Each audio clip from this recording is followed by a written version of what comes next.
Escolhidos integrantes dos grupos permanentes da Câmara.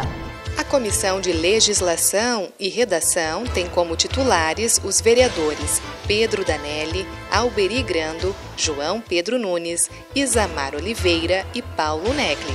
Projeto de lei quer assegurar o direito ao aleitamento materno. Então, para não haver constrangimento de parte das mães ao amamentar seu filho dentro de um ônibus, dentro de qualquer restaurante, dentro de qualquer estabelecimento, na nossa cidade de Passo Fundo, que é onde eu sou vereador e que tenho o poder de protocolar um projeto de lei nesse sentido, eu coloco sim. E ainda nesta edição você acompanha uma entrevista com Paulo Monteiro sobre o livro que aborda a campanha da legalidade em Passo Fundo. O Jornal da Câmara já está no ar.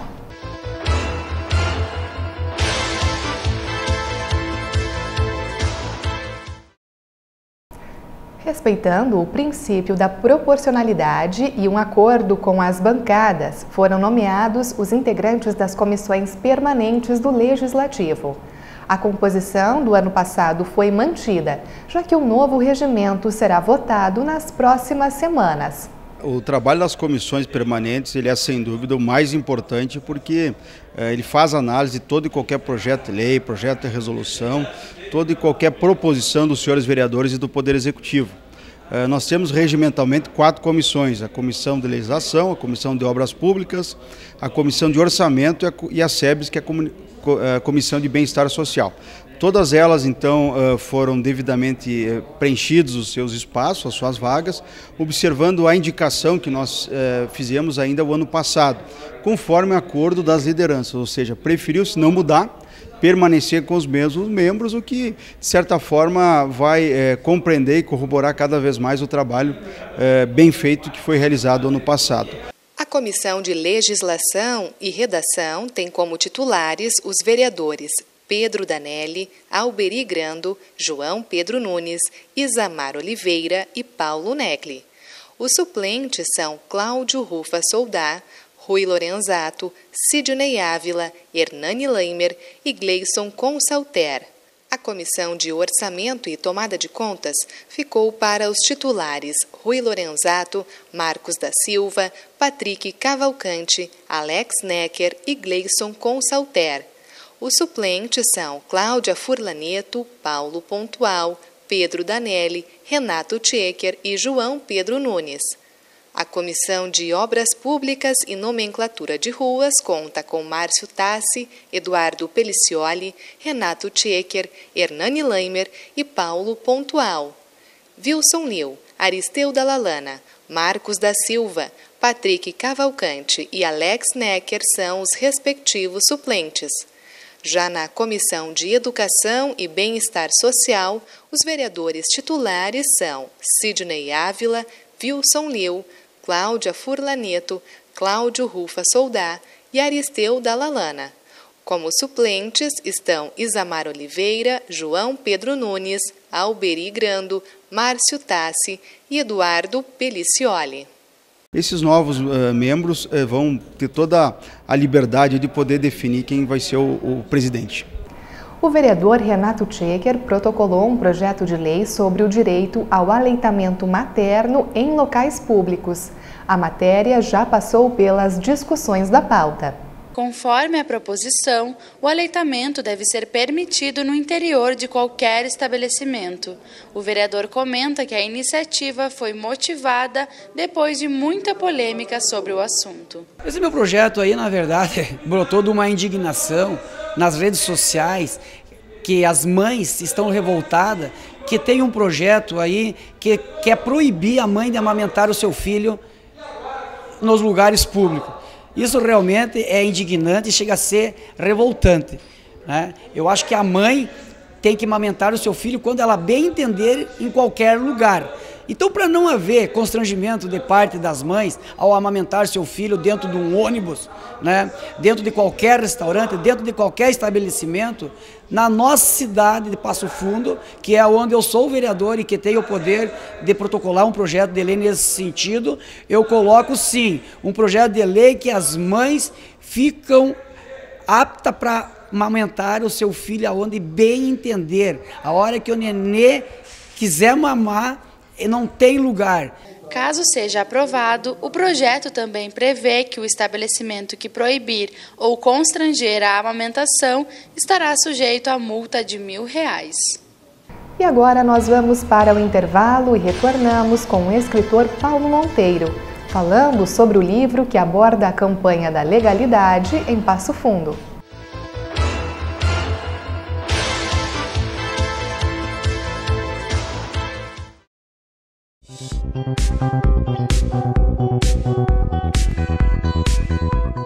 O gás liquefeito de petróleo, o nosso gás de cozinha, ele exige um cuidado especial.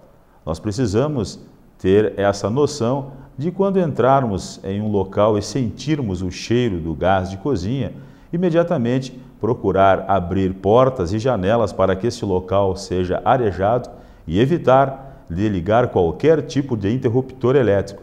É importante que a chave geral da residência de luz seja desligada, mas tem que observar se essa chave está em local externo, longe do problema que foi detectado esse vazamento de gás.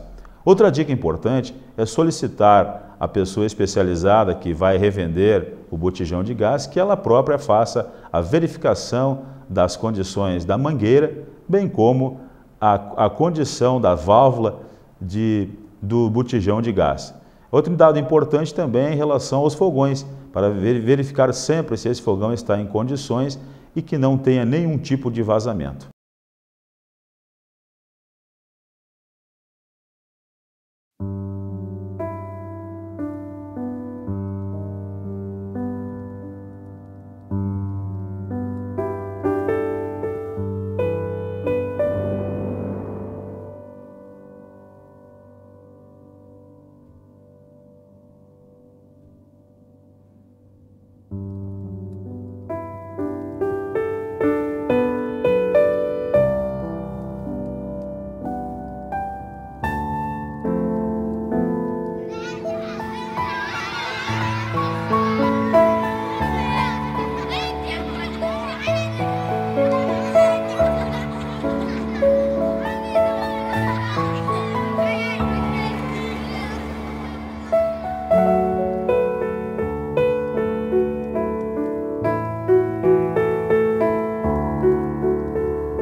As atividades nas escolas de educação infantil do município iniciaram na semana passada. Mas para 12 mil alunos do ensino fundamental, o retorno foi nesta segunda-feira. Neste ano, o aumento pela procura de vagas foi significativo. São 1.000 crianças a mais e muitas delas foram transferidas de instituições particulares. Diversos pedidos acabaram não sendo aceitos em função da capacidade da rede municipal. Mas a expectativa é que neste ano sejam concluídas as obras em 3 escolas.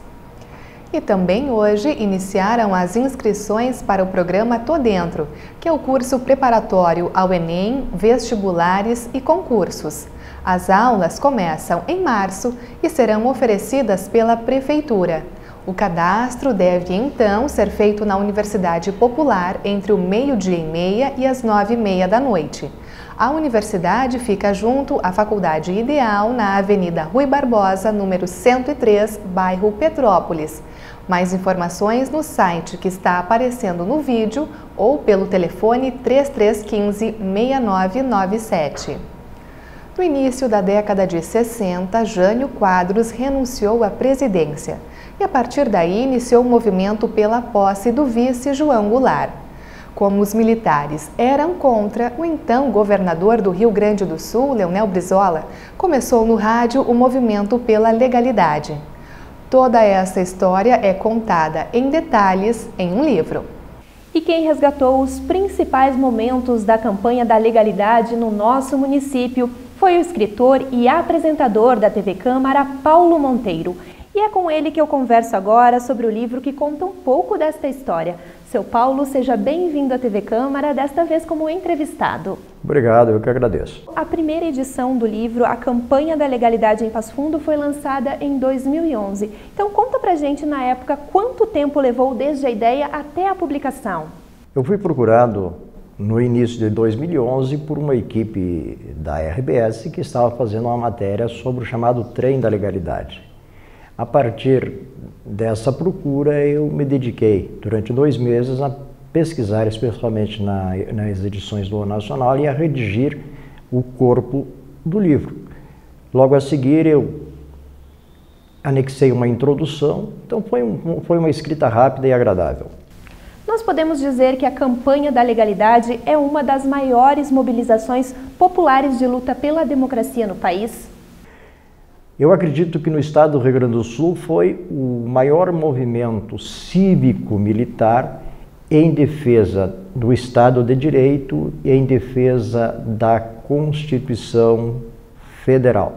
E também foi no Brasil. Na verdade, o que todos queriam era o respeito à Constituição, que é o fundamental de um Estado democrático. Com o objetivo de contextualizar a história, o senhor relembra grandes batalhas que aconteceram no território gaúcho. Os rio-grandenses têm uma tradição histórica de defesa do território. O nosso território foi conquistado a ferro e fogo para Portugal e através das lutas dos rio-grandenses contra os espanhóis.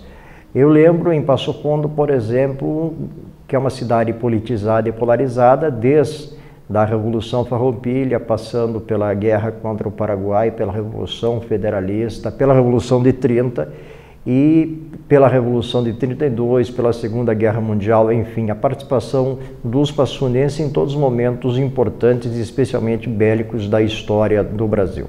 Passo Fundo, então, foi um dos centros da campanha da legalidade. Que fato, na sua opinião, então, aconteceu aqui que chama mais a atenção neste período? Passo Fundo é exemplo de eventos anteriores, Revolução Federalista, Revolução Farroupilha, Revolução de 30, foi um dos centros. Foi um ponto de convergência de todas as forças do Terceiro Exército que marcharam via rodoviária e via ferroviária na direção do centro do país para garantir a posse do vice-presidente João Goulart. Essas forças por terra se cruzaram na Avenida Brasil com a 7 de setembro com as forças que vinham de trem, artilharia, infantaria, enfim, todas as forças dos quartéis de Cruz Alta e Santiago.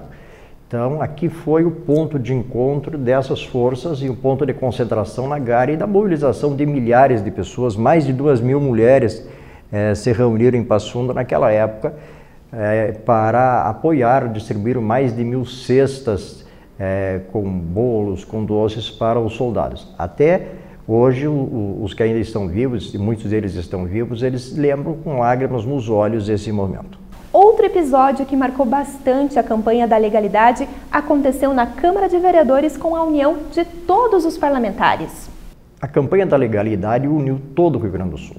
Todo o Rio Grande do Sul, todos os partidos, e em Passo Fundo não foi diferente.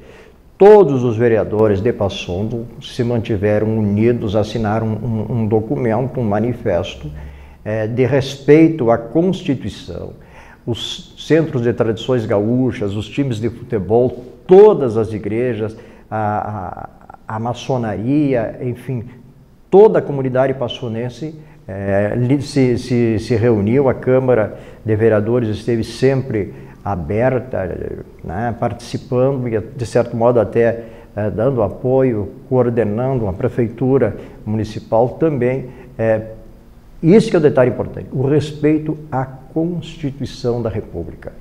Que lição nós podemos tirar, então, da campanha da legalidade, comparando, então, com o atual momento político do país? Fora da Constituição não tem solução. Não há salvação nenhuma para um país.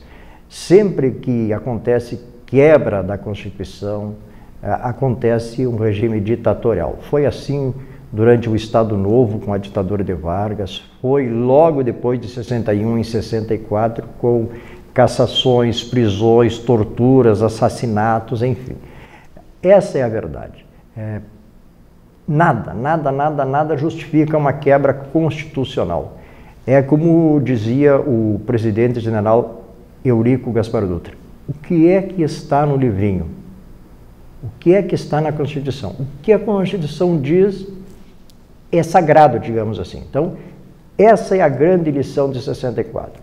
Graças a Deus, não correu sangue em 64, porque o Rio Grande do Sul unido se levantou, os sindicatos, os partidos políticos mesmo de outros estados, e nós conseguimos manter, por 2 anos e pouco, quase 3 anos, o país unido e pacífico em torno da Constituição. Então explica pra gente agora, quem está nos assistindo e quiser adquirir um exemplar do livro, faz como? Os livros estão nas livrarias de Passo Fundo. Eu estou deixando mais uma tiragem agora nos próximos dias, né? Porque a primeira tiragem ela se esgotou rapidamente. Seu Paulo, muito obrigada pela sua participação conosco hoje. Ana, eu que agradeço, né, esse momento para a gente falar sobre a história, sobre um momento importantíssimo e pouco conhecido, porque já faz mais de 50 anos da história de Passo Fundo. E nós voltamos ao estúdio do Jornal da Câmara com você, Paula. E estas foram as informações do Jornal da Câmara de hoje. Uma ótima noite e um bom início de semana.